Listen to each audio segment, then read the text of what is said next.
Hey everybody, what's going on? What's up? What's up? Hey, listen, I hope you enjoyed that podcast with Steve Fambro in it. And guess what? We're not finished with that yet. I actually have a part two to that. Most of the beginning I cut out because we already know all the information as far as when they started. But this one's going to be interesting, so stick with me. All right, let's hit this baby and roll with it.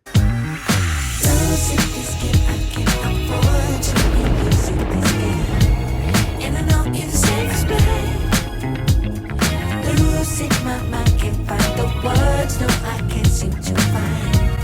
I don't really try to get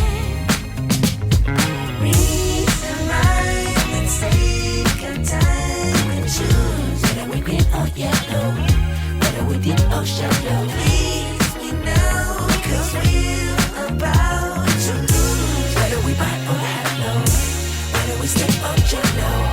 All right, welcome back. Welcome back to my channel. So glad to have you here and joining me. And here we're just going to talk about the second part of the podcast that Steve Fambro was in, and some really good information. And of course, I always want your feedback to let me know how you feel about what's going on with everything that Aptera is doing as we continue to move forward to get the LE edition out on the road. We know that that's generating a lot of excitement. So let's actually get into the second part of the podcast and let's check out what he's saying on in this section. So the idea is to get these. I know that you can now order. You can reserve one, right? I mean, you have, I guess, up to about 40,000 people have reserved one, and the idea is to start delivering them when? It's about 43,000 reservations, about $1.6 billion worth of vehicles. We believe, we're pretty confident, after about 9 months of closing our Series B funding, somewhere between 9 and 12 months, we could deliver the first vehicle. You know, we still have lots of big things to do. We have to go through our airbag certification program, for example. We have to go through the ABS braking system certification. For those that may not know, you can't just order that part and install it on the vehicle. It has to go through the manufacturer's own sort of certification process. So there's some things like that we still have to do, and that's why we're fundraising the Series B.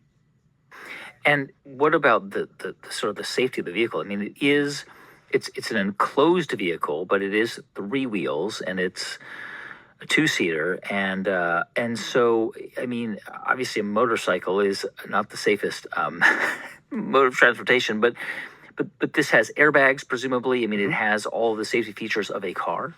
Yeah, you can think of it just as a modern car in terms of safety features. The rollover, crush strength, airbags, seat belts, interlocks, all that kind of stuff. Same stuff we have, designed to the same standards. So not required for a motorcycle, but we're just trying to adhere to as many of the regular automotive standards that we can. And the price point starts at about $26,000, I think. Yeah, right. High 20s for the 250 mile version, which is the smallest battery pack, 25 kilowatt hour, and it goes up to around 50,000, I think, for the highest configuration, 1,000-mile range, 3-wheel drive. So the options are basically battery pack size, and do you want 2-wheel drive or 3-wheel drive? Those are the big cost drivers. I mean, what do you like in terms of solar technology, right? There are some companies, including Fisker, which is coming back, right? It was sort of went away for a while and it's coming back. They're also experimenting, or will be experimenting with solar hybrid. So I guess you call it solar hybrid, like solar electric hybrid, maybe. What kinds of leaps in solar technology have to happen for a car to be fully solar powered?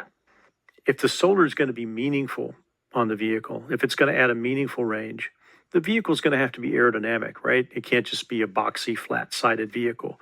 So if it's going to be aerodynamic, it means you're going to have curves in 3D. So fundamentally, you're going to be making 3D curved panels. So that's number one. How do you bend those cells without cracking or micro cracking, which will lead to a crack? And how do you do it repeatedly and consistently and then also make that panel very lightweight for an automotive application, and then also make it affordable, and then also make it able to stand up to hail and rocks. That's what's required to make it practical. And that's what we've been doing for the past 2 years. So, I mean, looking ahead, 5 years from now, and there's lots of Apteras driving down the freeway, up and down the freeways, at least in California and maybe beyond. From what you know and from your perspective, I mean, are we looking at a future sooner than we may think of electric vehicles going 1,000+ miles on one charge? I definitely think so. I think Aptera is going to show the way, because the way technology is right now, there's no other way it's achievable without this extreme obsession with efficiency. There's no other platform out there that can do it. So the vehicles, the race for the high range, which I think is going to be the new era that you see unfolding, in EVs. When you look at where the innovations are, how do we get more range? I think you're going to see some common trends of aerodynamic shapes, lighter weight materials, and hopefully Aptera can maintain its lead in that position. I have to assume you're going to be one of the first owners of the Aptera. When will you be driving one around? Permanently, I would say early next year. Yeah, I don't want a hand built. I mean, I drive the prototypes here all the time, but I want to drive a production version. Yeah. So I'll have to fight probably Chris and a couple of other investors for the very first one.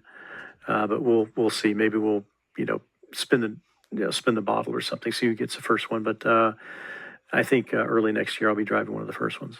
Sounds like there's going to be a little bit of a fight. Yeah, I've learned not to try and arm wrestle him or fight him. I usually end up the doctor's office if I do that. So.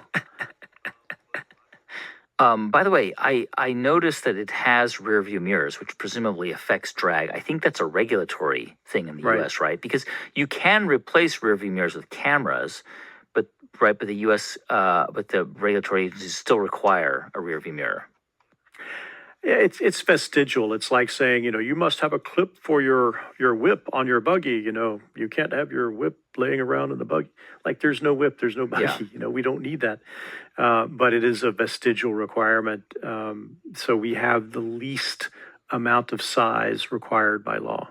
Got it. And the doors open electronically or what? Because they open like wings.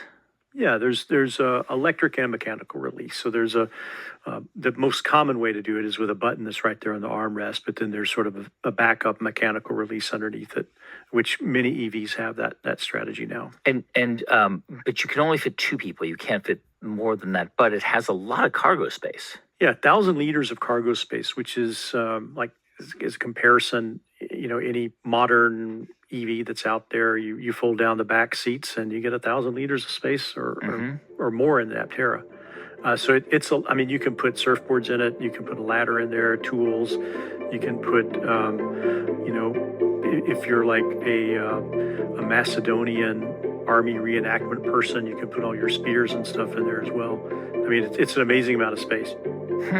Wow, that's a huge market. Apparently, a lot of Macedonian reenactors out there. So that's a huge market. Yeah, we're going to be big in that market. That's Steve Fambro, co-founder and co-CEO of Aptera Motors. A lot of really good things from Steve. I really appreciate the podcasts that he does.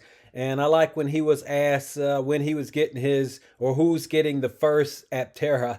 And he brought out how him and Steve would probably have to fight over it. They probably spin a bottle. But either way, we know that one of them are going to be driving around in the LE edition before anybody, before they even start number them. Probably even before they even validate it, because Steve brought out that he was probably going to be driving his at the very beginning of 2024. And you know that the production line will be definitely right behind that happening, considering if they get all their funds and money in a row. But really exciting times, a lot of good things for Apteras happening, and they are coming right along one by one. And of course, I can't wait. This company is just really doing fantastic things. And he talked about the cargo space too. He brought out how that the cargo space, you get like 32 cubic feet of space. And it sounds like this vehicle might end up being a work vehicle for a lot of companies. I mean, they'll just have to plug it in, and you can recharge it with a 110 outlet.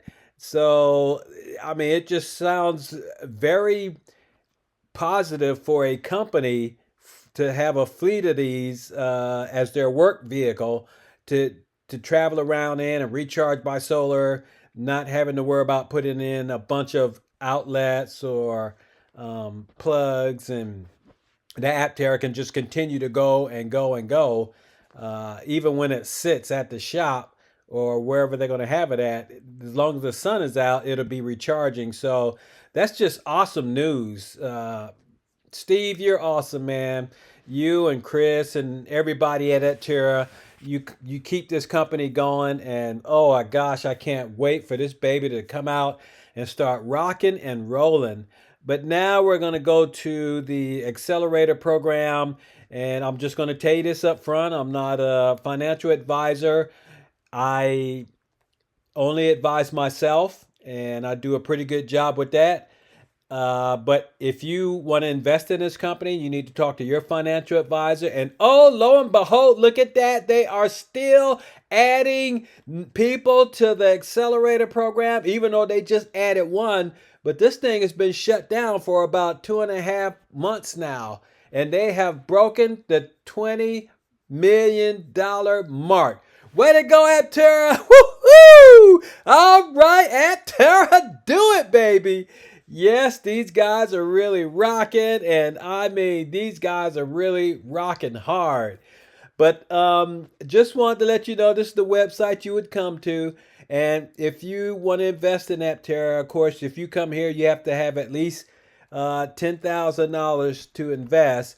And right now, they have not opened up the accelerator program again. So you have to be an accredited investor, which means you have to make at least $200,000 a year or more. And if you're married, at least $300,000 a year or more. But this company is really going to take the world by storm. I'm telling you, heed my word. This is really going to be the biggest paradigm shift that has hit the world in a long time. And they are really going to make some big changes in the automotive industry. But if you're new here, hit the like, ring the bell, subscribe. You'll catch all my videos when they come out. And I will try my best to keep you up to date.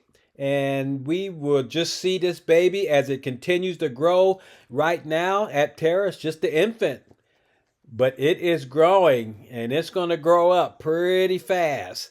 So anyway, my patrons, you guys are awesome. Thank you so much for all that you do. Oh man, you guys keep me going. You're the best. And I do appreciate you joining my channel and, keeping me going. That's the only way I can do this. And it just helps me out with the little bit of money I'm making at work. But anyway, you guys take care. Y'all have a good one. And we will see you later. All right, take care. Bye-bye.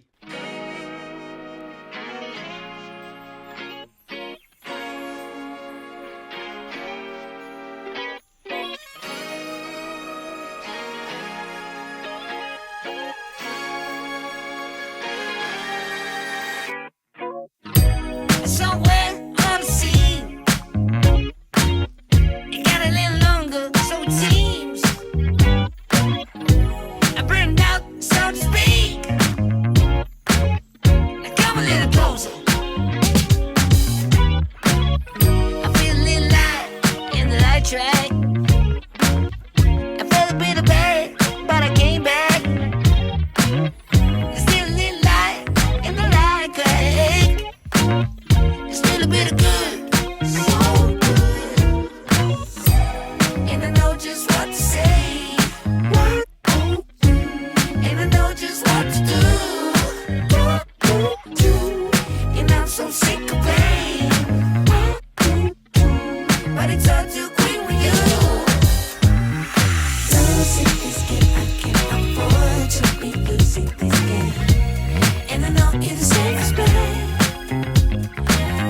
see my mind can't find the words. No, I can't seem to find. But I'm really trying to get reason right. Let's take a time and choose whether we green or yellow, whether we deep or shallow. Please, we know, 'cause we're about to lose. Whether we buy or hello, whether we stay or jello. Sometimes, honey, me, you pour a little bit of gasoline. I burned out, so to speak. Come a little closer. Here's some disclosure. Do you mind to quit your pretending? Truth or false, the shit never ending. Hear me now.